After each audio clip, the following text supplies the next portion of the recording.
Entonces tenemos que es el discernimiento. Pero cuando hay una autoridad psicológica que impone lo que se puede o no se puede hacer, a la que hay que pedirle permiso para hacer una cosa o la otra, entonces allí lo que hay es obediencia ciega, temor, y no hay en absoluto discernimiento. Por eso el maestro Saint Germain en el libro Superación Personal dice: ningún ser humano nos ha oído jamás pedir que nos obedezcan a nosotros. Todo lo que te pedimos es obediencia a tu propia vida. Obediencia a tu propia vida, obediencia a tu ser interno, obediencia a los principios universales. A eso es lo que hay que obedecer. A los 7 principios universales, como el de causa y efecto, de no hacerle daño a los demás, no robarle, no pedirle prestado y después no devolverle, no estafar a la gente, no engañarlo. Eso es la obediencia que los maestros piden a los principios universales: pensar en positivo, tener intenciones nobles, vivir de acuerdo a principios de ritmo, etc. Pero eso, ni siquiera eso los maestros lo imponen. Lo que hacen es facilitar la información, facilitar y comunicar una enseñanza que si el estudiante quiere la aplica y si no quiere no la aplica. ¿Cuál es el problema? Que si no la aplica y la aprende, digamos, a través de la facilitación o la comunicación de la enseñanza, de todas maneras lo va a aprender por karma. Así que los maestros no se hacen problemas por eso. Bien. Pero todo esto nos tiene que llevar a nosotros a pensar y a reflexionar. Porque a veces buscamos, inconscientemente, venimos de una educación autoritaria, represora, a veces en nuestros hogares, son facilitadores de no estar diciéndole a la gente lo que tiene que hacer o dándole órdenes, porque entonces usted se convierte en una autoridad psicológica para esa persona y esa persona no crece. ¿Me siguen? Entonces no van a creer que yo estoy aquí dando clases porque a mí me puso alguien a dar clases o a dar actividades de metafísica. Y yo espero que los que están comunicando la enseñanza igualmente lo estén haciendo porque les nace de lo hondo y profundo de su ser. Vamos, cuando organizamos los congresos, igualmente. No es que viene alguien, Rubén por ejemplo, en este caso, a decir: el congreso tiene que ser en esta fecha. Eso no existe. Lo digo por las dudas si acaso alguien imagina que esas cosas son así. Es en algún momento del año, generalmente un año antes, que nos sentamos y nos ponemos de acuerdo. Y generalmente uno le dice: bueno, mirá, convendría este fin de semana o el otro, y si estamos de acuerdo vamos para adelante. Lo mismo en la publicación de los libros. Olvídense, no van a pensar que es que Rubén llama y me dice: hay que sacar este libro, ahí te lo mandé, ¿sí? Lo quiero para ayer. No, generalmente me llama y me dice: mirá, estoy trabajando sobre este texto. Ahora hay uno en el que está trabajando, ¿cómo es que se llama? Algo de ocultismo. No me acuerdo si es ocultismo. No, ocultismo práctico no. Bueno, no me acuerdo del título, pero ocultismo de algo. Donde está incluido el análisis a la doctrina secreta, que con el favor de Dios Rubén lo va a trabajar aquí en el mes de julio, entre julio y agosto. O sea, entre julio y agosto, como el año pasado, los días miércoles vamos a tener actividades con Rubén. Entonces él llama y me dice: mira, estoy trabajando sobre este libro, ¿qué te parece? ¿Qué hacemos con él? Le digo: vamos a publicarlo y demás. Como todos entendemos, bueno, vamos para adelante, pero no hay una imposición ni una obligación y una orden, porque si no, no habría crecimiento. Díganme los diseñadores, las diseñadoras que trabajan con la editorial, hacen lo que les da la gana.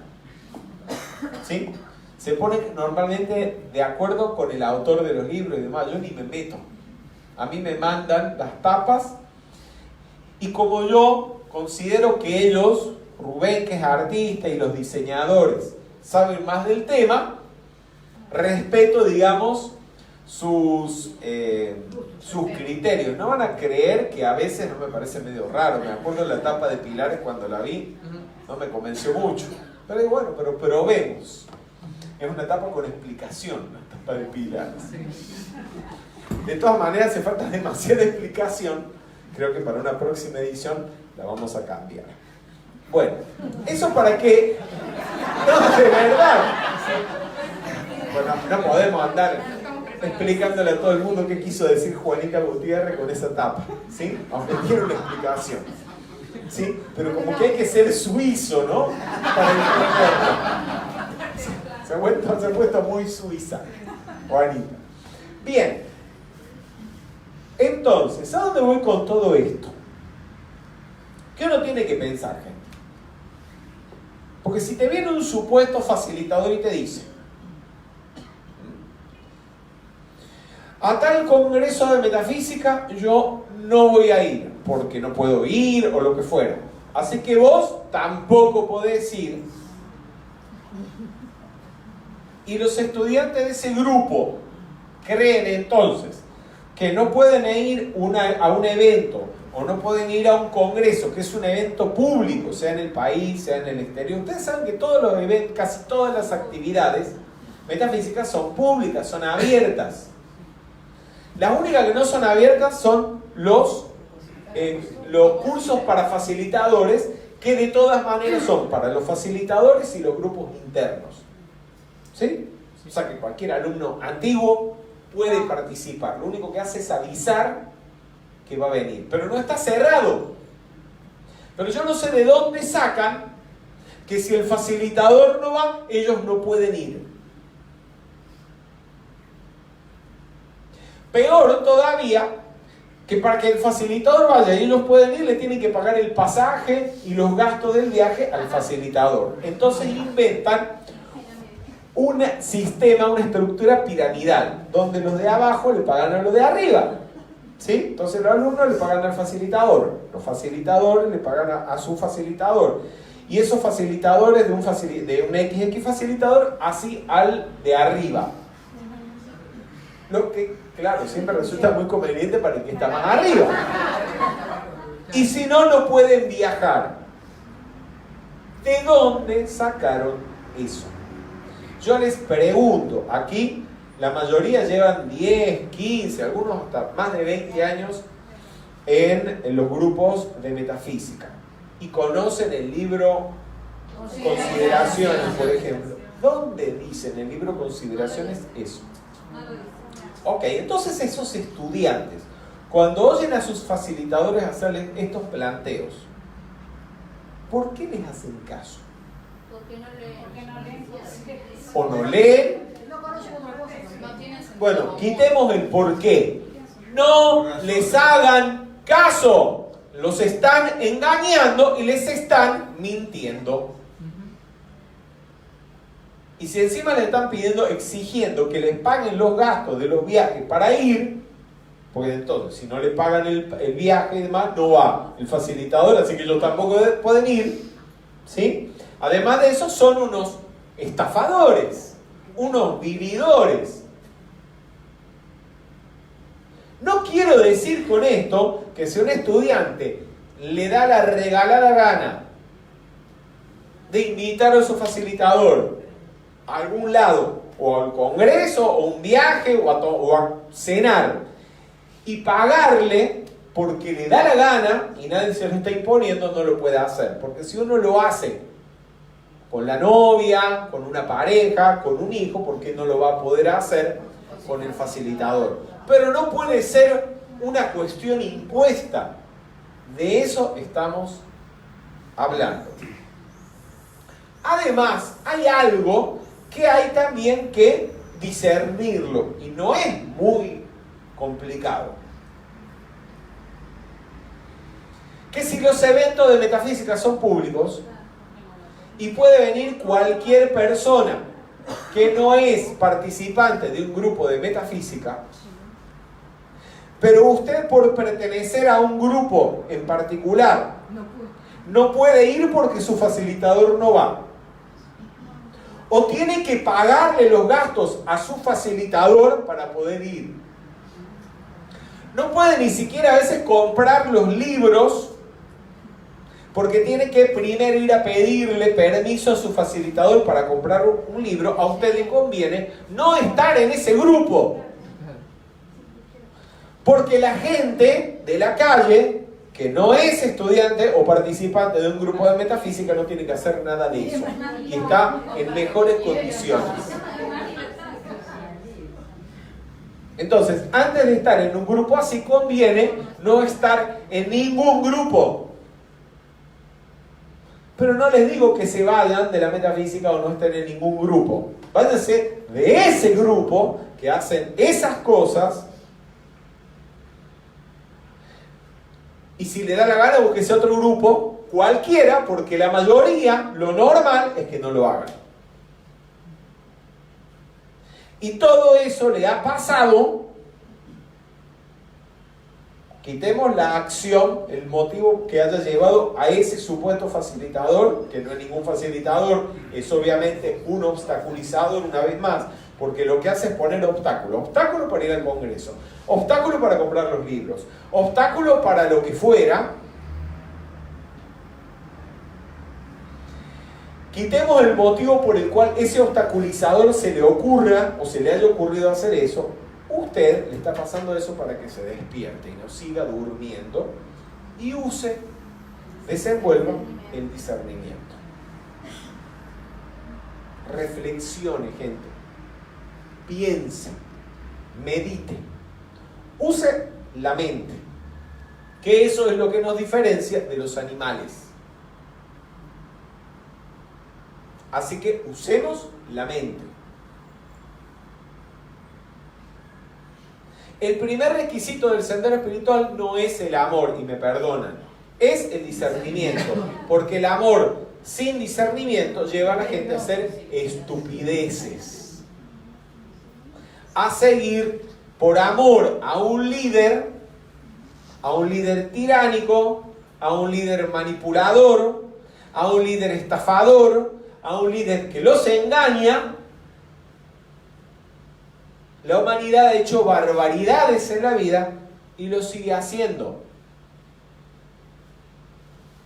Su problema no es el amor, su problema es que no usan lo que los diferencia de los animales, el discernimiento, la mente.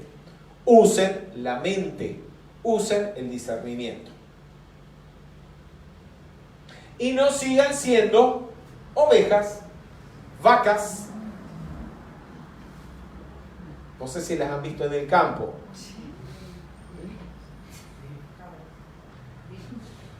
Entonces va el pastor adelante, caminando con el caballo y las ovejas atrás. ¿Sí? A donde sea que las lleve. A los maestros de sabiduría no les interesa eso.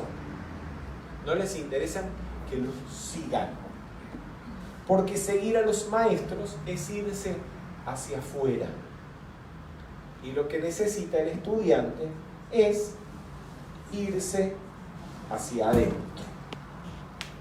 Entonces, busca la senda penetrando al interior.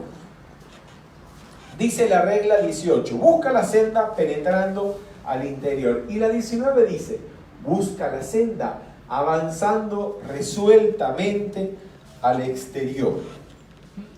Leamos todos estas palabras de Rubén en el libro Tercera Iniciación. Sendero es una metáfora para hacer entender lo que en realidad es una vivencia espiritual. La vivencia espiritual no está... O sea, es una vivencia. El sendero no es un camino que está fuera, por ahí en la calle, y que usted, me metí en este camino, estoy en el sendero. Me metí en esta escuela espiritual. ¿sí? Que fue fundada por los maestros. Estoy en el sendero.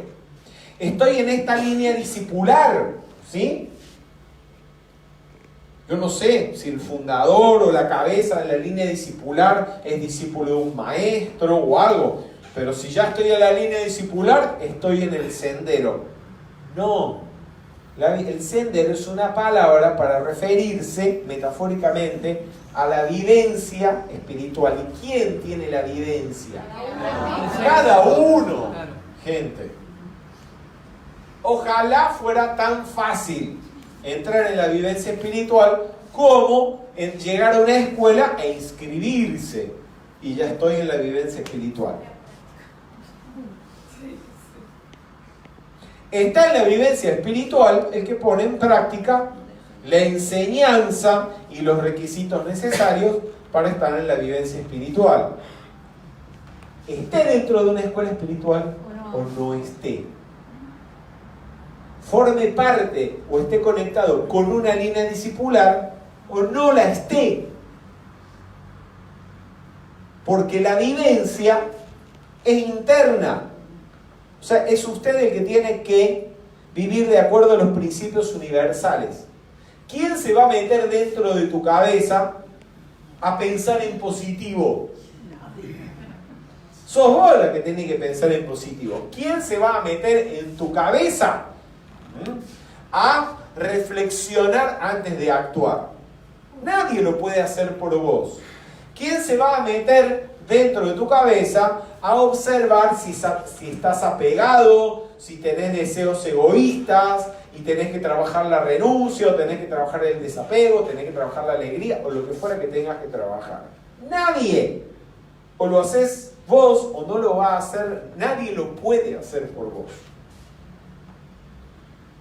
Participar de una escuela espiritual, estar inscripto, es una cuestión externa que puede o no ser la correspondencia de un movimiento o de una actitud interna. ¿Qué quiero decir con esto? Si el estudiante que busca la vivencia espiritual o que se está acercando a la vivencia espiritual o al sendero, entonces encuentra la enseñanza o comienza a recibir la enseñanza que necesita para llevar a practicar y vivenciar, para llevar adelante esa vida espiritual, la encuentra en una escuela fundada o que comunica las enseñanzas de la jerarquía espiritual o una línea discipular a través de la cual se comunica la enseñanza de la vida espiritual, entonces el participar en esa escuela o de esa línea discipular es la correspondencia de algo interno en el estudiante. Ahora, si el estudiante está ahí por curiosidad, está ahí porque le gustan las chicas que vienen a las clases, o se enamoró del facilitador o facilitadora, si está ahí porque no tiene otra cosa que hacer y le resulta una reunión, un lugar para conocer gente, o sencillamente si está ahí porque cree que escuchando y leyendo libros y llenándose de información, pero no haciendo nada de lo que dicen los libros ni lo que le comunican, está en una vivencia espiritual, eso es problema de él. ¿Me siguen?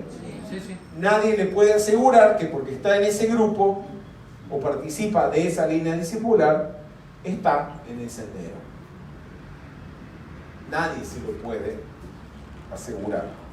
Porque eso puede ser también una cuestión externa. Porque yo voy a las clases de fulanito, que es alumno de Rubén, discípulo de Rubén Cedeño. O voy a las clases de fulanita, que es discípulo de Rubén Cedeño, así que estoy en la línea discipular. Como si eso fuera estar en la vivencia espiritual. Entonces no aman, no piensan, no reflexionan, no disciernen, pero creen que están en la vivencia espiritual o en el sendero espiritual. Gente, eso puede ser simple, una cuestión externa. No sé si me hago entender. ¿Me siguen? Ok, hay que reflexionarlo. Hay que reflexionarlo. Estas cuestiones no son automáticas. El poner en práctica y aplicar la enseñanza en los diferentes ámbitos y aspectos de la vida requiere de inteligencia, requiere de discernimiento. No hay un manual que diga, un manual de instrucciones que te diga qué hacer en cada situación. Sería imposible escribirlo porque las situaciones que se presentan en la vida son infinitas. Sería un libro que no se terminaría de escribir nunca. Vamos. Entonces, o usted tendría que tener un libro que le diga qué hacer en cada situación, o tener un facilitador, que no sería tal, que le diga qué hacer en cada situación. Pero como eso no es ni puede ser así, usted, lamentablemente, o no, en realidad, tiene que usar su cabecita. Tenemos que usar el discernimiento y la inteligencia. ¿Ver? ¿Qué es lo que hay que aplicar en esta situación, en este momento? ¿Qué es lo que hace falta para seguir adelante, o para resolver una situación, o para tener éxito en lo que se está haciendo? Vamos. Bien. Pero eso es maravilloso porque hace que te desarrolles. Lo contrario sería estar preguntándole siempre al libro o a alguien, o a un facilitador, o a un autor, que se convierte entonces en una autoridad psicológica, qué es lo que hay que hacer en cada momento.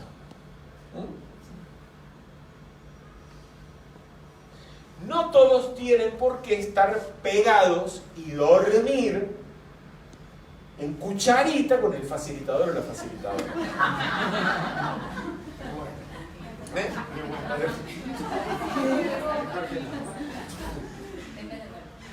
¿A qué voy con esto? Que el hecho de que usted esté más cerca del facilitador o más lejos del facilitador físicamente no significa nada. Porque yo estoy más cerca del facilitador, entonces soy más importante, estoy más cerca de los maestros. Si usted está cerca del facilitador físicamente, pero odia, el gato también. Si el facilitador tiene una mascota, el gato está más cerca que usted. Y está más cerca que los maestros. Muy bueno.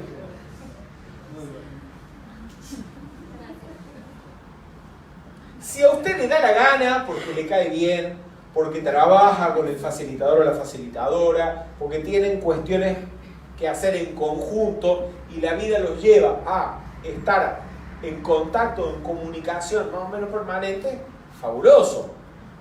Pero si a usted no le da la gana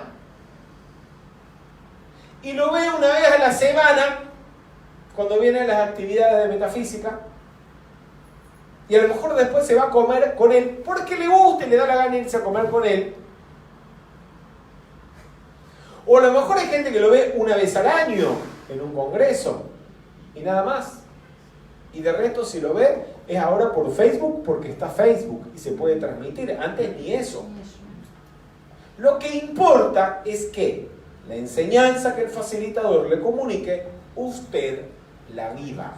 Eso es lo que importa. Y si usted la vive y ese facilitador también la vive, ustedes estarán cerca, pero no necesariamente en el plano físico, sino en los planos internos, por vibración, formando parte tal vez de un mismo ashram, de un mismo maestro. Pero pueden estar viviendo al lado, como a veces pasa, o en la misma casa del facilitador o la facilitadora puede estar los hijos, la madre, cuñado, que no, ni están en el sendero, ni le interesan, ni lo ponen en práctica, son re negativos, o no, por eso es más positivo que ella. ¿Me entienden? Y aunque están físicamente cerca, no están cerca desde el punto de vista interno, ni están más evolucionados y más cerca de los maestros por eso. Vamos. Lo digo porque a veces uno, no sé, se encuentra un día en la calle con un estudiante y dice, ay, discúlpame. Y digo, ¿por qué? No, porque no estoy más cerca de vos, porque no te llamo más. Y yo digo, gracias a Dios que no me llama más. No tendría tiempo de atenderla a esta persona, por ejemplo. Y es todo un rollo, una película que esa persona tiene armada en su cabeza. ¿Y para qué me tiene que llamar más? ¿Para contarme su vida? ¿Para contarme sus problemas y que yo se los resuelva? No les digo que si un día tienen una necesidad urgente y realmente están tan aturdidos emocionalmente que no saben qué hacer, y sí, llámenme, y si no me encuentran porque estoy de viaje, que no será raro, llamen a algún compañero o llámenlo a Rubén, que capaz que los atiende antes que yo, y le piden auxilio. Ahora les hago una pregunta. ¿Ustedes creen? Yo creo que en 25 años, 27 años que lo conozco a Rubén Cedeño me refiero, yo debo haber hablado 2 veces, nada más, por una situación personal con él. Porque de verdad no hallaba qué hacer y estaba emocionalmente, las emociones no me permitían ver la cuestión claramente, ver para dónde agarrar. De resto, cuando hablamos, conversamos o lo que fuera, nos comunicamos, es o por algo que estamos haciendo juntos del trabajo, o para, no sé, para saludarse, para echar un chiste, o para ir al teatro o al cine cuando está acá en Buenos Aires, lo que fuera, o si estamos en Nueva York, ir a ver un musical o una ópera. Porque partamos de un principio. Sí, si el objetivo, digamos, de la vivencia espiritual es desenvolver, uno de los objetivos de la metafísica es desenvolver conciencia crística o autoconciencia, eso lo tiene que hacer cada uno por sí mismo. El facilitador lo que hace es facilitarte una información, una instrucción. Y después usted, si esa instrucción es buena y es la que hay que saber y es la que hay que vivenciar para ir adelante en el sendero, póngala en práctica. ¿Por qué necesita todo el tiempo de alguien que le diga cómo poner en práctica eso? ¿Usted es idiota? ¿Que no puede pensar? No importa, si es medio idiota, no importa. ¡Pruebe! Pruebe, equivóquese, que de equivocarse también uno aprende. Pero use el discernimiento y va a ir más rápido que el otro, que se cree muy listo, pero vive preguntando qué hacer y cómo usarlo. ¿Vamos? Sí. Y yo comunico, si doy actividades de metafísica, comunico esto, y organizamos los seminarios, y publicamos los libros, y hacemos todo lo que hacemos, es porque lo hemos aplicado durante años para resolver infinidad de situaciones, y no solamente para resolver, sino para vivir sin tener que resolver. ¿Qué mejor? Para vivir sin meter la pata, con un mínimo de equivocaciones, y llevar una vida así como más o menos flotando en las nubes. Y cuando hay que resolver, resolver. Y me ha funcionado, porque si esto no me hubiera funcionado, ya me hubiera ido.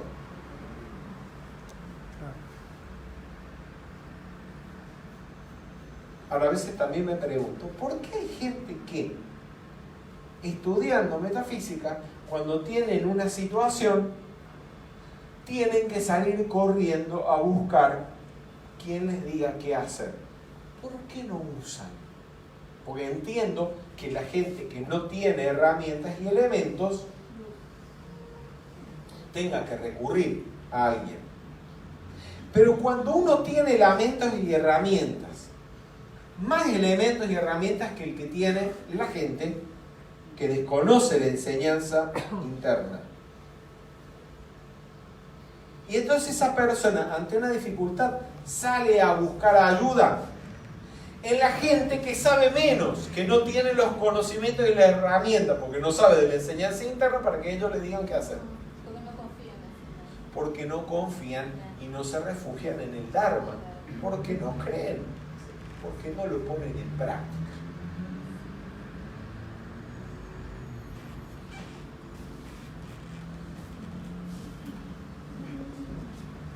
Entonces, por supuesto, la vivencia espiritual tampoco la vamos a encontrar en cursos de yoga, haciendo tai chi, yendo al que nos tira las cartas, al que supuestamente te va a leer los registros akáshicos, eso sí que roban, no robarás, ¿no?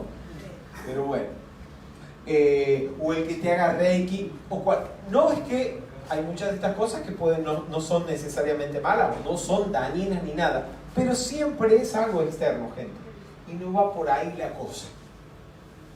A veces, sobre todo en la etapa de la búsqueda, hay personas que piensan que estar en la búsqueda espiritual o estar en un sendero espiritual es estar metido en alguna de estas disciplinas o actividades que son cuestiones externas que no tienen nada que ver. La confusión viene de que la gente que está en la búsqueda, o sea, el que está en la búsqueda es porque no ha encontrado. ¿Sí? De hecho, generalmente el que está en la búsqueda no sabe ni lo que está buscando. Entonces, no es un muy buen parámetro para guiarse por dónde es la cosa. Está más o menos a ciegas. Sabe que tiene que buscar algo y anda buscando, pero no sabe muy bien qué. Y generalmente el que está en la búsqueda da vueltas por alguna de estas cuestiones. Para que le hagan la carta astrológica, ahora la carta de los mayas. ¿Cómo es la vaina de los mayas? Que no sé qué le hacen. El calendario maya también. Esto que le tienen las cartas, etcétera. Que alguna vidente le diga cómo está su aura, qué colores tiene, etcétera. Pero eso no significa que por allí vaya la cosa. De hecho, por ahí no va la cosa. La cosa va por dentro. El trabajo que hay que hacer es interno, de conectar la personalidad, que es con lo que nos estamos identificando, con lo cual nos identificamos al inicio. Creemos que somos el cuerpo, creemos que somos la mente, creemos que somos los sentimientos.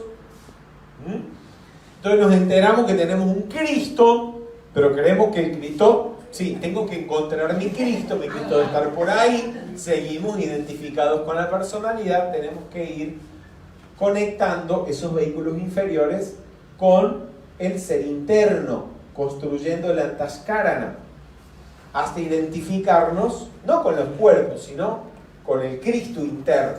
Luego conectar el Cristo interno con el yo soy, con la mónada. En vez de identificarnos con el Cristo, identificarnos con el real ser, que es la presencia yo soy. Porque el Cristo, gente, voy a decir una barbaridad, pero no es una barbaridad. El Cristo es mortal.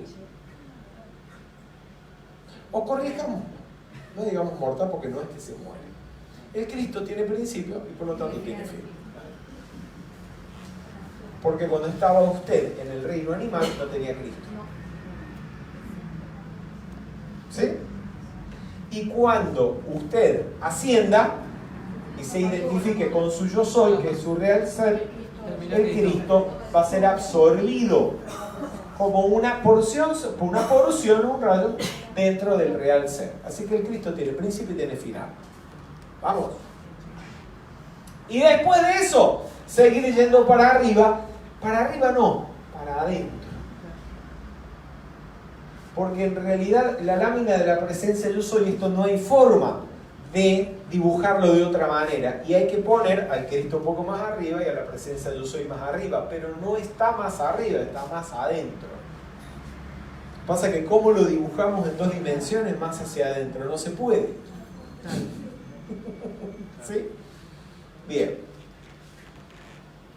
Y así sabe Dios ir para dónde. Algunos, por ejemplo, los seres del séptimo rayo, los maestros de compasión infinita, una vez que se han identificado con su yo soy, algunos de ellos al menos, entonces van hacia arriba a conectarse, identificarse con la compasión infinita, personificada como Avalokiteshvara, y de ahí identificarse con la luz infinita del esplendor sin límites, o Amida Buddha, y de allí seguirán hacia el gran sol central, lo sabe Dios aquí. Porque eso no se termina nunca, porque nunca llegamos. Siempre ir más adentro, más adentro, más adentro. Y nunca se llega a la llama. ¿Por qué? ¿Por qué? Porque el ser universal también se expande. Expande su conciencia. Entonces siempre nos vamos acercando, pero a medida que nos vamos acercando, la llama de la conciencia del ser universal también se va alejando, porque va creciendo y expandiéndose. Y así, la vivencia o el sendero no tiene final. Ufa, ¿no? No, mejor, si no, imagínense qué aburrido.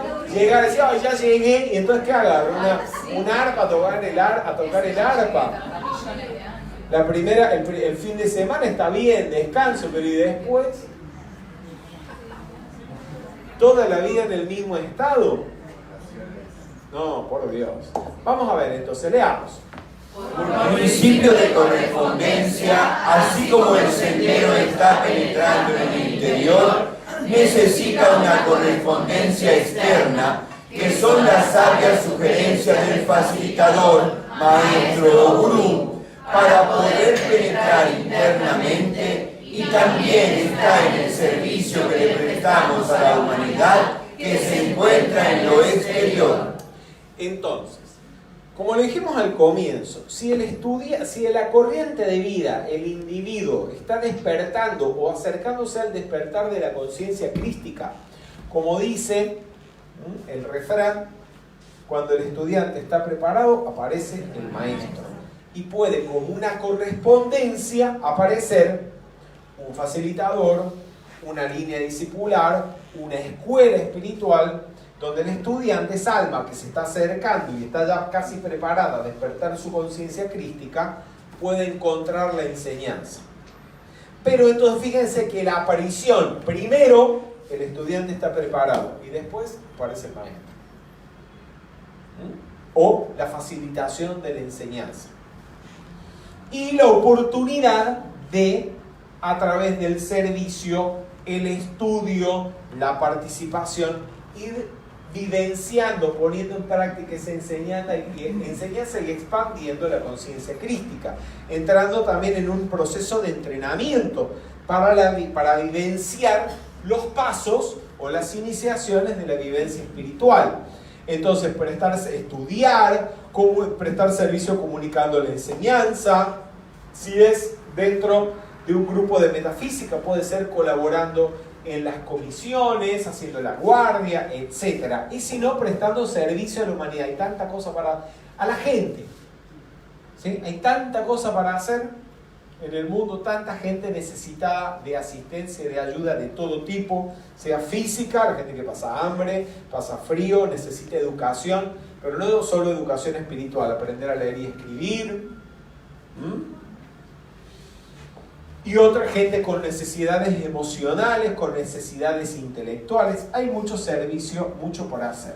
Y poner en práctica la instrucción en todos los ámbitos de la vida, porque usted no es un rompecabezas que anda un brazo por un lado, la cabeza por el otro y los pies quién sabe dónde. Entonces, en la actividad de metafísica, soy el super metafísico, re positivo. Pero entonces, si alguien me va y me ve en mi negocio o en mi familia, soy un cabrón hijo de puta. No, usted es una entidad, un individuo, el mismo individuo. Usted no puede estar haciendo el papel. Si usted está en una parte poniendo en práctica la enseñanza, aparentemente, y en otro lado no, en realidad usted no la está poniendo en práctica. Lo que está haciendo es un circo. Está haciendo un personaje, ¿sí? Como en el teatro, no sé, lo va a ver a Raúl Mozo en el teatro es, no sé, un personaje, qué sé yo, Romeo y Julieta. No, Romeo no. Bueno, no sé, algo. Una Julieta muy particular. Versión New Age. Entonces Julieta y después fuera del escenario Raúl Monzo, ¿me entienden? No. Usted, eso que está aprendiendo, lo tiene que aplicar, ver cómo aplicarlo en todos los ámbitos de su vida. Ego y personalidad. Cuando habla de ego, el ego con mayúscula, Leadbeater, Annie Besant, por ejemplo, Blavatsky, se están refiriendo al Cristo interno. Es el yo con mayúscula, el yo superior. Ego quiere decir yo. El ego con mayúscula se refiere al yo superior. O al Cristo interno. Cualquier cosa, leamos. Cualquier cosa sea lo más alto que el ser humano pueda tocar, eso es en realidad el hombre mismo, porque no podría tocarlo, no podría pensar en ello si no fuera él mismo. Todas las expresiones bajas, las tormentas de la pasión, los sentimientos mezquinos, pertenecen a la personalidad. Entonces, lo mejor que se manifiesta de un individuo en su vida, sus rasgos más nobles, más heroicos, más amorosos, más generosos, son una muestra, la mejor muestra tal vez que podemos ver en el plano físico, de las cualidades de su Cristo interno acumuladas en el cuerpo causal. Y lo peor es de la personalidad. ¿Vamos? A veces hay momentos en la vida en los cuales un individuo saca para afuera a relucir una característica, sobre todo en momentos de crisis. Saca a relucir unas cualidades que a lo mejor ni él mismo se imaginaba que estaban dentro de él. Y son momentos en que su Cristo interno se manifiesta. O, digamos de otra manera, esa cualidad que está desarrollada ya, desenvuelta en su Cristo, en el cuerpo causal, se expresa. Por ejemplo, actos de heroísmo, cuando alguien está corriendo riesgo, actos de generosidad. Eso se ha visto, se ve a veces en los momentos críticos de la vida, de los individuos, de un país, en medio de las guerras. En medio de las guerras a veces, le quito poder por la palabra, hay personas donde, almas donde sacan a relucir las características más brillantes, ¿sí? Puras, divinas, meritorias que han desarrollado y acumulado en su vida. Como generosidad, perdón, amor, heroísmo, valor, etc. Les voy a poner ahora un pequeñísimo video de algo que sucedió aquí en Buenos Aires, en realidad en Tigre, hace creo que algunos meses. ¿Tenemos sonido? Sí. Ok, mírenlo. Baja. La impaciencia y la imprudencia impulsan al conductor de la camioneta blanca. Entonces, lo imprevisto, el motor del utilitario se detiene y el vehículo queda atorado sobre las vías. No se lo ve, pero el tren se acerca. De repente, un hombre que viajaba como acompañante en una moto rompe la pasividad general con un impulso increíblemente temeral. Con todas sus fuerzas, empuja la camioneta y logra lo casi imposible. En un segundo, sacar el vehículo de la vía, salvar al inconsciente conductor y con el tren encima, saltar y esquivar la formación que iba a pasarlo por arriba. Después, el héroe festeja. Si las imágenes anteriores lo impresionaron, observe esta secuencia. Esta es la visión que permite la cámara de seguridad que tiene el tren. Ahí va. Ahí se acerca la camioneta. Sin margen, este hombre lleva y empuja la camioneta hacia adelante y luego corre detrás de él. No tenía ni un segundo para Claro, poder. ¿por qué corre hacia atrás? Porque la camioneta, no hay espacio entre el tren y la camioneta. Y elige correr hacia atrás. Es más, la secuencia muestra que el tren choca la camioneta, la corre. Es impresionante. Impresionante. ¿Lo habían visto eso? Sí. ¿Lo habían visto algunos?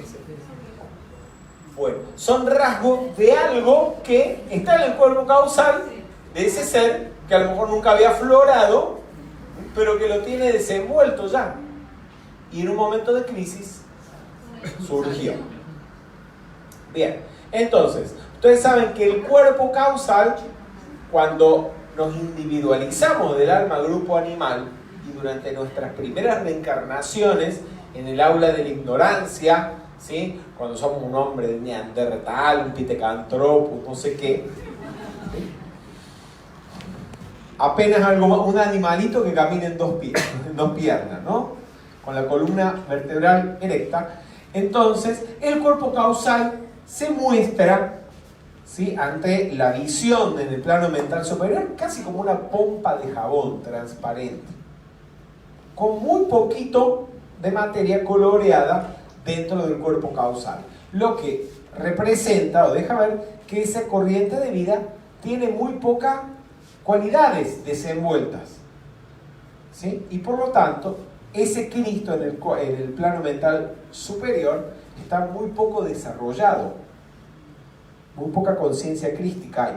Ok, a medida que vaya pasando o teniendo encarnaciones, va a ir aprendiendo, va a ir desenvolviendo diferentes cualidades en cada una de las encarnaciones, y eso se va a ir reflejando a su debido momento en el cuerpo causal, cuando la materia del cuerpo causal se vaya coloreando como correspondencia de las capacidades físicas, emocionales y mentales que esa corriente de vida va desenvolviendo en cada una de sus encarnaciones en los planos inferiores, ¿sí? Ya cuando esté acercándose a la vivencia espiritual o esté despertando su conciencia crística, el cuerpo causal refleja el alto grado de desarrollo que ese individuo, esa corriente de vida, ha alcanzado. Pero solamente cuando esa corriente de vida ya está casi perfeccionada es que podemos ver un cuerpo causal como el que se muestra en la lámina de la presencia yo soy, con las 7 esferas llenas, repletas.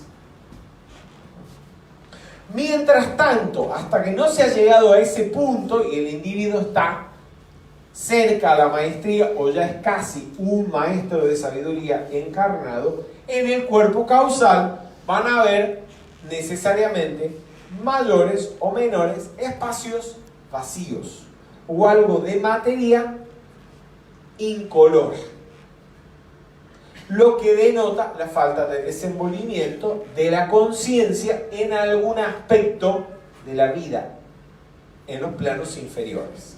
¿Vamos?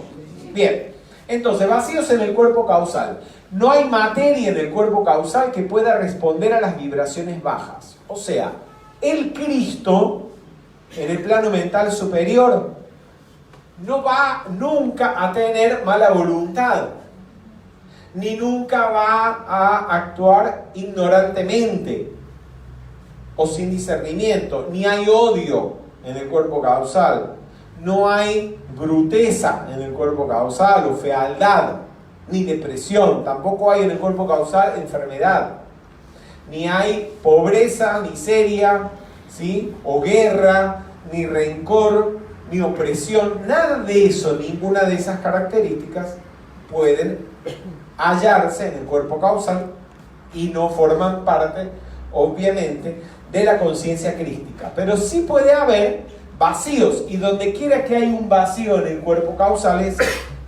una falta de desarrollo, y esa falta de desarrollo es lo que puede expresarse en alguno de los vehículos inferiores como una acción errónea dañina. Traducido: el odioso no es odioso porque quiere, sino porque le falta desenvolver el amor. El impaciente, intranquilo, la persona que está, el individuo que en el cuerpo emocional está manifestando intranquilidad e impaciencia es porque le falta desenvolver paz, paciencia. Y eso se muestra en el cuerpo causal como un vacío. Y como no lo tiene, no lo puede mostrar. En el momento de crisis, en vez de permanecer imperturbable y tranquilo, no, va a estar intranquilo y angustiado porque no hay paciencia en el cuerpo causal que se pueda manifestar, ¿me entienden? Así como un Cristo que no haya desenvuelto y tenga acumulado en el cuerpo causal valor y coraje, no puede hacer lo que el Señor ese hizo recién, porque no tiene de dónde sacarlo. ¿Entienden? Interesante esto. Y hay otras personas que en medio de una situación calamitosa a lo mejor están muy tranquilas. ¿Sí? Y los demás dicen, pero ¿cómo esta persona cada vez que en un momento de crisis está tranquilo, imperturbable? Porque ha desarrollado esa capacidad de mantenerse ecuánime, por ejemplo, en los momentos de crisis. Eso es una cualidad que el individuo desenvolvió. Sí, alguien iba a pedir. Paulinha.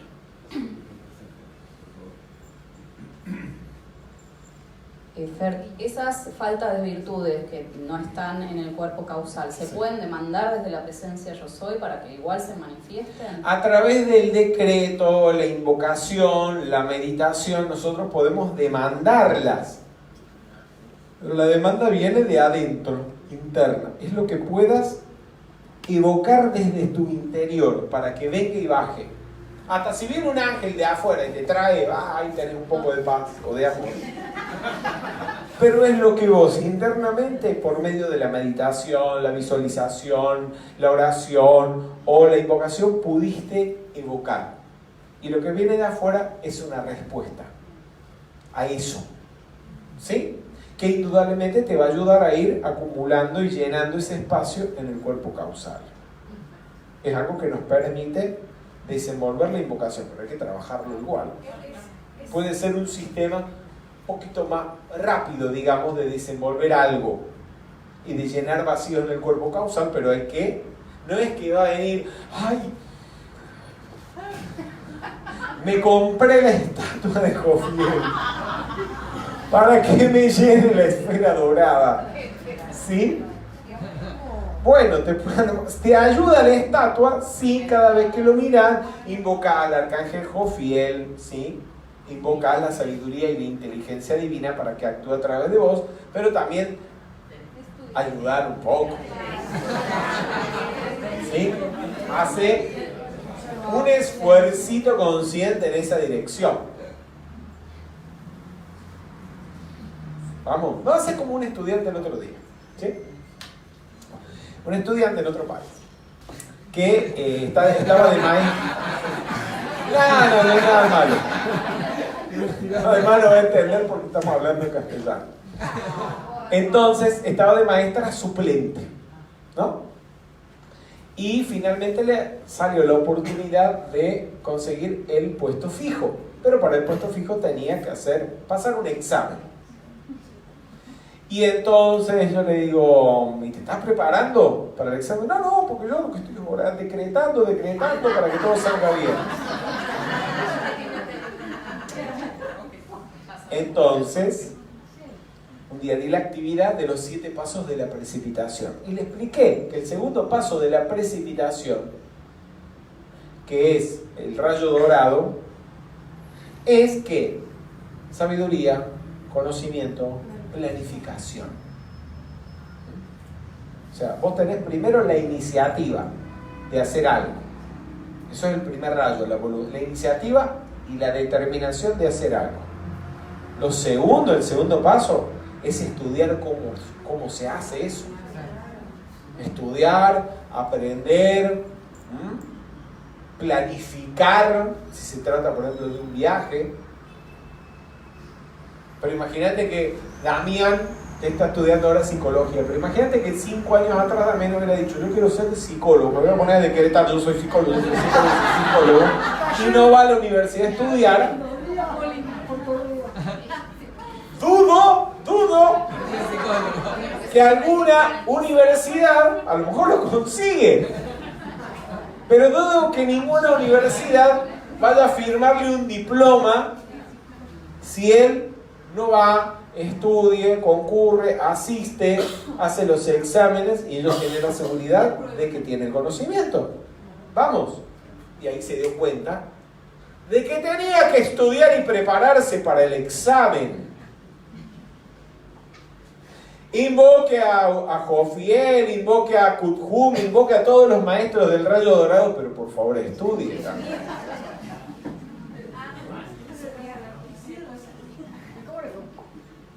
Sí, porque usted al estudiar, ese estudio es parte de la manifestación física y la precipitación física de los decretos y las invocaciones que usted está haciendo. Lo otro es, perdóneme, estupidez. A menos que usted haya desarrollado el Samyama y pueda hacer como Santa Catalina de Siena. ¿Ustedes saben la historia de Santa Catalina de Siena? Ok, Santa Catalina de Siena vivió por allá por el 1300 en Italia. Esa sí que hacía el Samyama, me encanta. Santa Catalina, en esa época las mujeres no estudiaban. Ni hablar de ir a las universidades, que no sé si ya existía la de Bolonia, que fue la primera universidad de Europa, ¿no? Y del mundo occidental. Las mujeres no estudiaban, no sabían leer ni escribir, y ella, como todas las niñas y adolescentes de su época, no la mandaron a leer, escribir, ni a estudiar, ni a nada. Pero ella era tan devota, tan cristiana, y su anhelo y deseo de poder leer las escrituras eran tan intensos que ella empezó a agarrar la Biblia. Agarrar la Biblia, mirar las letras, mirar las letras, mirar las letras, mirar las letras, concentrarse, empezó a meditar en lo que veía, no entendía, hasta que se hizo uno y empezó a leer. Sin haber tomado clases nunca. Y no solamente empezó a leer. Parece que no escribía mucho, ya más bien dictaba. Pero dictaba unas cartas espectaculares. Y era tan sabio todo lo que ella decía y las cartas que escribía o dictaba, que el Papa, los reyes, los nobles de la época le empezaron a pedir consejos. Y son cientos y cientos y cientos de páginas que Santa Catalina de Siena escribió sin haber estudiado nunca. Eso es algo que podemos desarrollar con la práctica, ¿sí? Llegando al Samyama, pero mientras tanto estudiemos. ¿Sí? Algún día haremos lo de Santa Catalina. Ok, la mala acción no es del Cristo, es de la personalidad. Okay, entonces, como la mala acción es de la personalidad, cuando vemos un individuo que está metiendo la pata, cometiendo errores y demás, ya sabemos que si lo criticamos y enfocamos solamente la atención en la personalidad, no lo estamos ayudando mucho a ese Cristo. Porque estamos más bien magnificando los defectos de la personalidad y hundiéndola más. Lo que significa, para ese pobre Cristo ahí, una pérdida de la inversión de energía que está haciendo en esa vida, en esa personalidad. ¿Qué tal si, en vez de estar hundiendo esa personalidad, por muchos motivos que genere, para que uno la critique, ayudamos al Cristo, poniendo la atención en el Cristo, a ver si, a través de nuestra invocación, Él puede hacer algo por recuperar esa inversión que está en peligro de perderse. Por eso el maestro Saint Germain nos insta a lo siguiente. Dice: quiero que cada estudiante vaya al rescate del otro. Si un compañero no está armonizado o necesita ayuda, eviten expresar cualquier cosa menor que la perfección. Únanse, decreten e invoquen los poderes de la presencia para que asuman el comando de su mundo y produzcan la perfección allí. En vez de criticarlo, vamos, bendigámosle el bien, hagamos decretos de invocaciones para ayudarlo a que su ser interno se manifieste. Y da Entre otros, estos dos tratamientos. Acá vamos a decir esta persona. Ustedes tienen por quién hacerlo, mentalmente se lo dedican. Vamos todos. Magna presencia yo soy en esta persona. Manifiesta tu gran perfección en toda actividad externa. Yo soy Dios en acción, la única inteligencia y actividad controlando a esta persona. Gracias, Padre. Especialización como método de progreso. Leemos, por favor. La especialización es nuestro método de progreso. Venimos a cada raza o subraza para adquirir las cualidades por las cuales esa subraza trabaja. El fragmento del yo que se pone en este plano es altamente especializado. El propósito es que desarrolle cierta cualidad y cuando se ha alcanzado, el yo la incorpore en sí mismo a su debida oportunidad. Y él hace eso una y otra vez. Bueno, es básicamente de lo que veníamos hablando. Que el Cristo interno, o el ego con mayúscula, el yo superior, en cada una de las encarnaciones, entonces invierte una porcioncita de su energía en traer a la manifestación esos vehículos inferiores para que, no sé, siendo biólogo marino desarrolle el intelecto, la inteligencia del cuerpo mental o algún estrato del cuerpo mental, a través de una personalidad que sea actor, desarrolle belleza, versatilidad. ¿Qué más desarrollan? Son muchas cosas las que desarrollan los artistas. Observación, hay que observar mucho, ¿no? A los demás. Concentración. Memoria. Memoria, ¿verdad? También. Entonces, viniendo la encarnación como un soldado, desarrolle, o un policía, valor, heroísmo, coraje, supere, de modo que desaparezca de las futuras encarnaciones cualquier sentimiento de temor, por ejemplo, ¿no? Y en cada encarnación va aprendiendo algo. Y también en cada una de las razas raíces y las subrazas de cada raza raíz hay algo en particular característico que se desarrolla. Por ejemplo, usted nace en Japón. Yo creo que algo que alguien que nace en Japón va a desarrollar, por ejemplo, el sentido del honor, de la responsabilidad. Entonces, si usted ya fue un japonés, un samurái, a lo mejor no era samurái, o era cualquier otra, una geisha, no sé qué era. Pero desarrollo, sí, ese sentido del honor, y hoy en día ni se le ocurre hacer algo que vaya a mancillar, algo incorrecto, que vaya a dañarlo a usted, a su grupo, a su familia. Antes se hace el harakiri. ¿Me entienden? Eso lo aprendió cuando encarnó en esa subraza. Sí, dime. Uno piensa que, por ejemplo, eso que contabas de Santa Catarina de Siena. Eso que contabas de Santa Catarina de Siena, que ella, mirando la Biblia, empezó a leer. Entonces eso lo traía de otra encarnación. Claro. Sí. Tremenda sabia era la Santa Catarina de Siena. Eso no cualquiera ahí. Usted ve a la linchera que está en la esquina, le pone el libro adelante, tira la basura, no sé qué hace, no entiende. Ella que tenía esos poderes desenvueltos, vivió 33 años Santa Catarina de Siena e hizo todo eso. Yo a los 33 años no he hecho nada. Entonces lo tenía en su cuerpo causal. Lo tenía, sí, es como Mozart. Así como hizo Mozart en 30 y pico de años de vida, compuso 41 sinfonías, compuso más música que 20 músicos juntos en todas sus encarnaciones, juntas.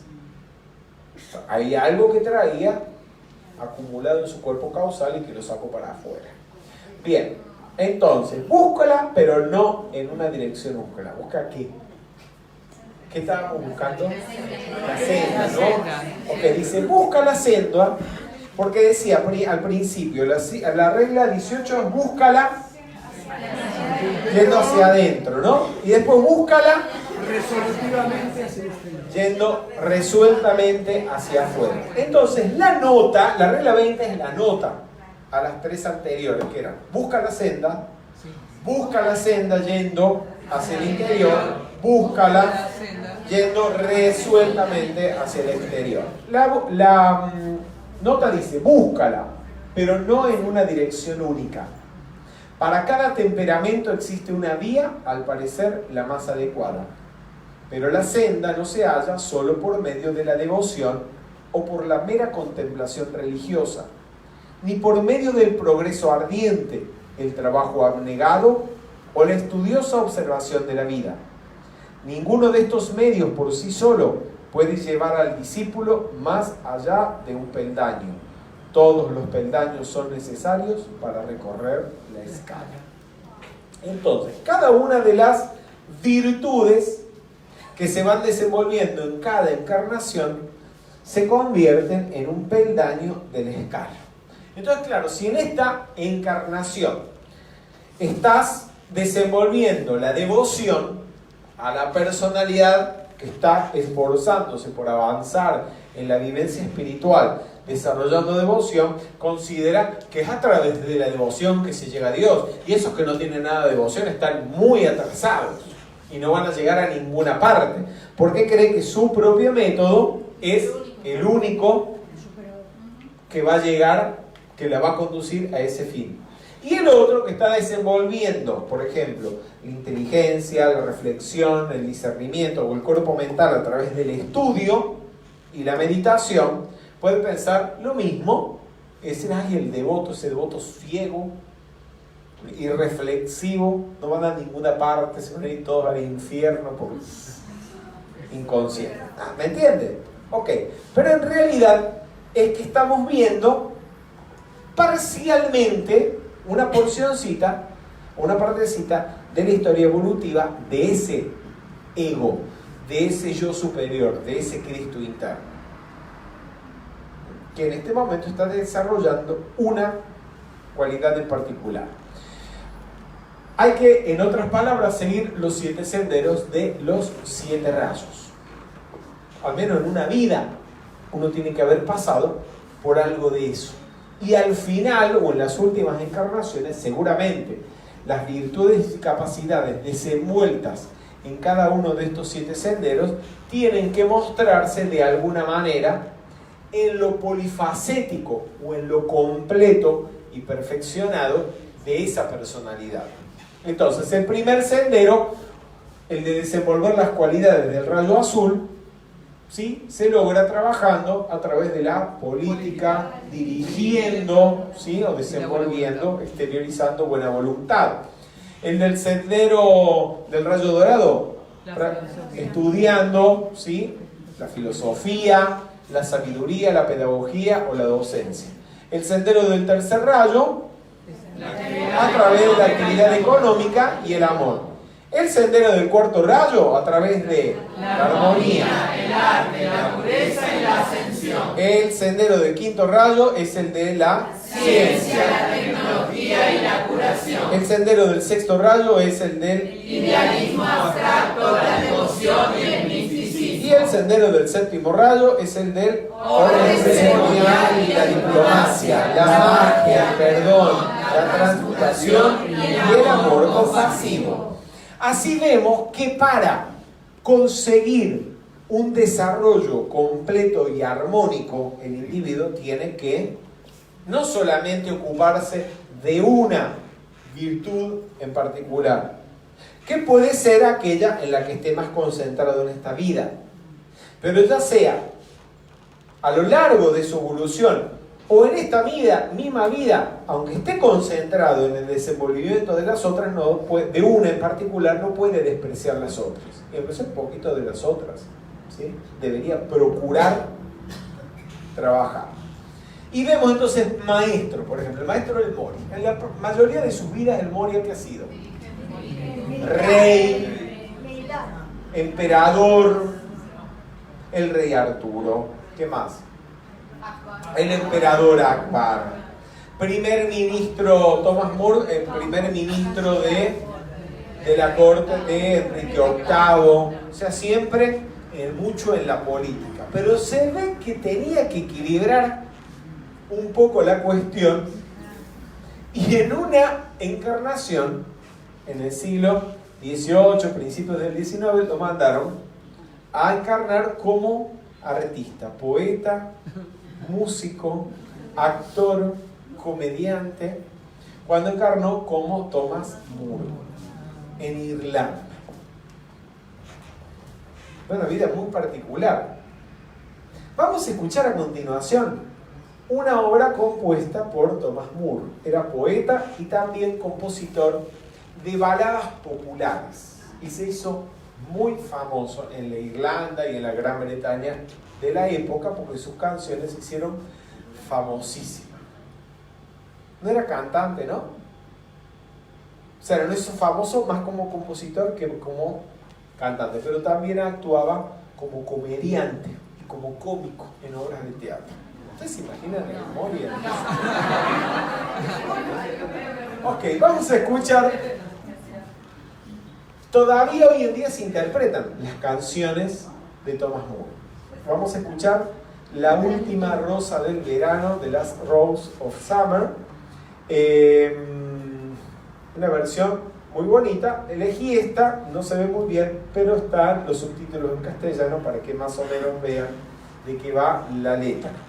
Lady Miriam, en uno de sus discursos, comenta que los maestros de sabiduría en los planos internos a veces se reúnen a tocar música, a cantar y hasta hacen especies como de presentaciones musicales, y que el Moria muchas veces en estas presentaciones interpreta algunas de las baladas que compuso cuando fue Thomas.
O sea que tiene un aspecto romántico, poético, artístico también. Dice Annie Besant, es deseable que mientras el discípulo se esfuerza por perfeccionarse en una línea especial de trabajo y trata de aprender todo acerca de esta, al mismo tiempo no descuide de aprender algo respecto de todo, a fin de poder ponerse en amplio contacto con personas de temperamentos diferentes. Saber un poco de todo para poder conversar y comunicarnos con personas de los diferentes estados de conciencia. O sea, un maestro tiene que ser un ser que esté en la capacidad de conectarse con personas de todas las tendencias, de todas las características e incluso de diferentes niveles de evolución. Y particularmente la corriente de vida que va algún día a ocupar el cargo de Buda de la Tierra y a utilizar las vestiduras búdicas, ¿sí?, del Buda de la Tierra, el motivo por el cual tiene un entrenamiento tan largo y tantas encarnaciones es precisamente ese, porque tiene que ser capaz de sintonizar con todos.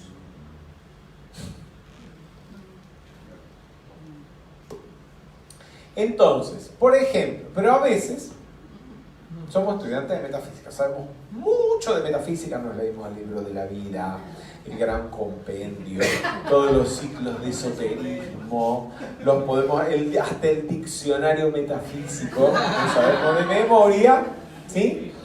Y no sabemos ni el nombre de la plaza que está a 5 calles de nuestra casa. Y no sabemos nada de la historia, no digo del país, ni de la ciudad en la que vivió. Ay, no, es que yo no nací aquí. ¿Y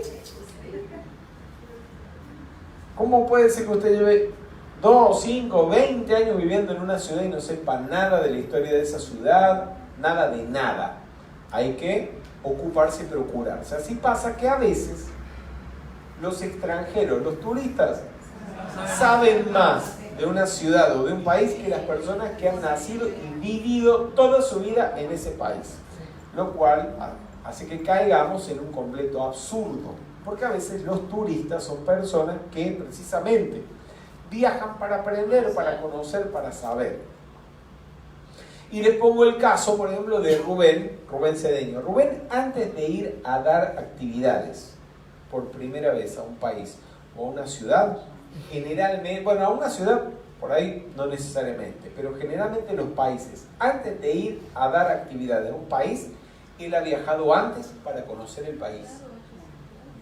Y viaja como turista o investigador para conocer las ciudades más importantes, la historia, la cultura, la comida, el arte de ese país. Me consta porque lo veo, que todavía hoy en día, antes de viajar a un país, él en la computadora, en el iPod, lo que sea, empieza a escuchar la música de ese país.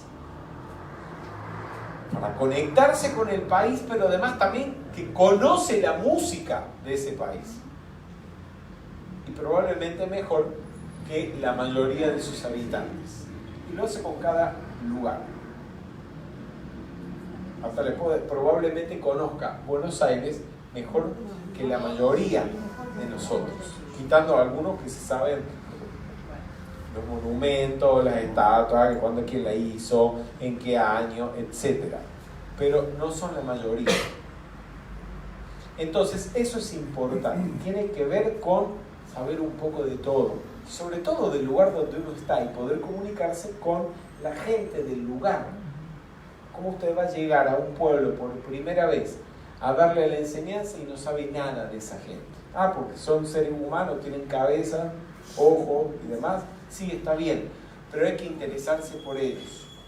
Y una forma, un modo de tener algo de qué hablar con la gente de una ciudad o de un país al que uno llega por primera vez es precisamente saber algo de su historia, de su cultura, de los sitios importantes e interesantes de su ciudad o de su país.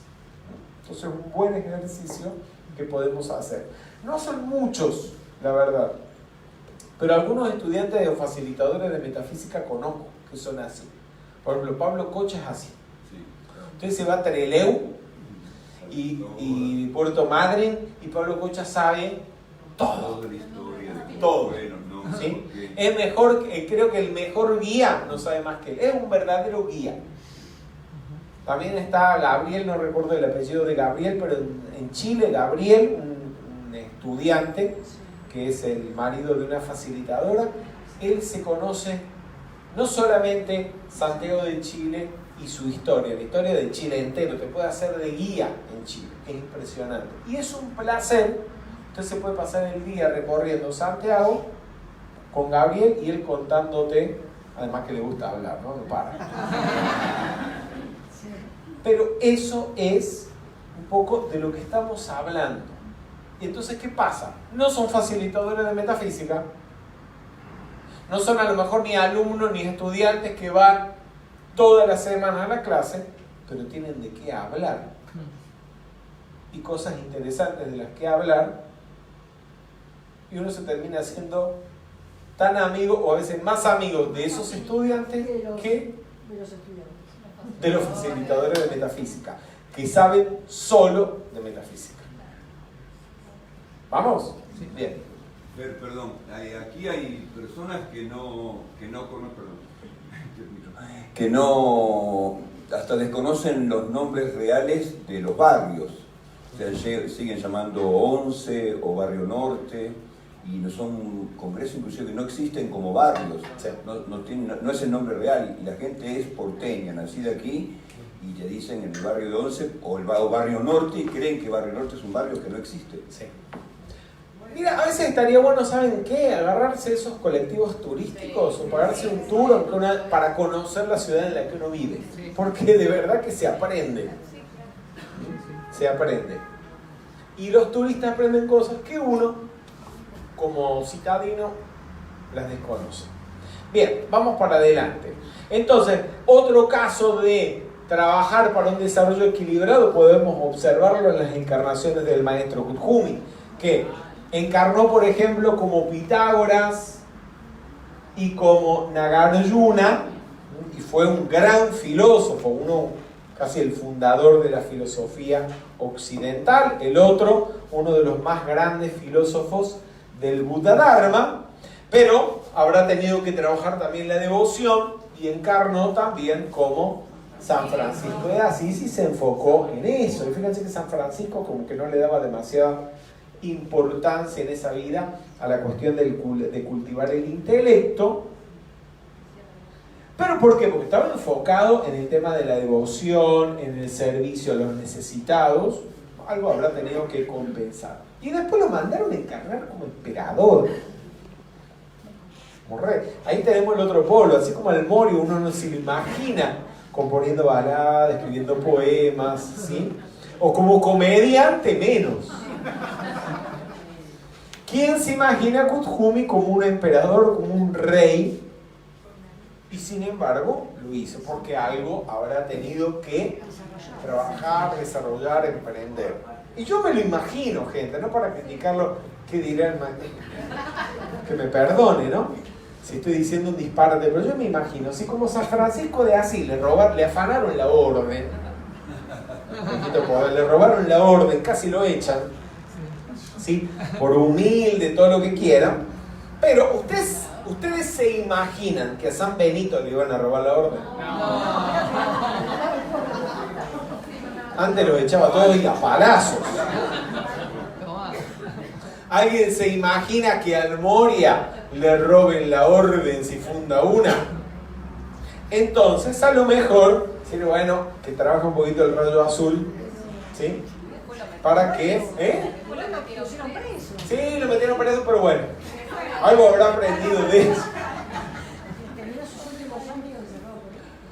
Algo habrá sacado de todo eso. Lo pusieron ahí a trabajar un poquito más el rayo azul, probablemente, ¿sí? Pero no estar diciendo disparates. Bien, entonces, aquí lo vemos. ¿Qué es necesario el desarrollo equilibrado para no caer en los vicios de, por un excesivo desenvolvimiento de una cualidad y la carencia de otro, cometer errores. Por ejemplo, el devoto que no tiene desarrollo intelectual, que no usa el discernimiento, que no piensa, se convierte en un devoto fanático, que sigue a una figura, a una autoridad, tal vez espiritual o no, lo sigue sencillamente por amor, por devoción ciega, sin discernimiento. Y así se mete mucho la pata, se cometen muchos errores. O el excesivo desarrollo intelectual, pero sin amor por los demás, produce el peor tipo de científicos malvados que usan su conocimiento, su poder intelectual para construir armas. O el peor tipo de hombres de negocios, economistas o políticos que utilizan su astucia, su inteligencia para propósitos egoístas y personales, y también hacen daño. Entonces hay que equilibrar todo esto. Con frecuencia la tendencia es criticar otras vías y pensar que ellas pueden ser menos útiles que la nuestra, ¿sí? Como ya lo hablamos. Y es importante no solamente esto, sino también prestar servicio y trabajar, porque no es que usted va a vivir para usted nomás, ¿sí? Va a decir, cuando yo me ilumine, sea un maestro de sabiduría, voy a dar clase. Hay alumnos que hacen eso. No, que yo no sé mucho, ¿sí? Cuando soy un maestro y sepa mucho, ahí voy a... ¿Quién sabe? O cuando sea un maestro ascendido, voy a prestar servicio, voy a ayudar. No vas a llegar nunca. El ser humano puede alcanzar grandes alturas dedicándose solamente a su propio desarrollo, pero no ha de alcanzar el adeptado por esa línea. Quien espera alcanzar el adeptado, es decir, la ascensión, antes de servir al mundo, nunca será adepto. Pero esto lo vamos a dejar para la semana que viene. Bien, vamos a concluir la actividad aquí.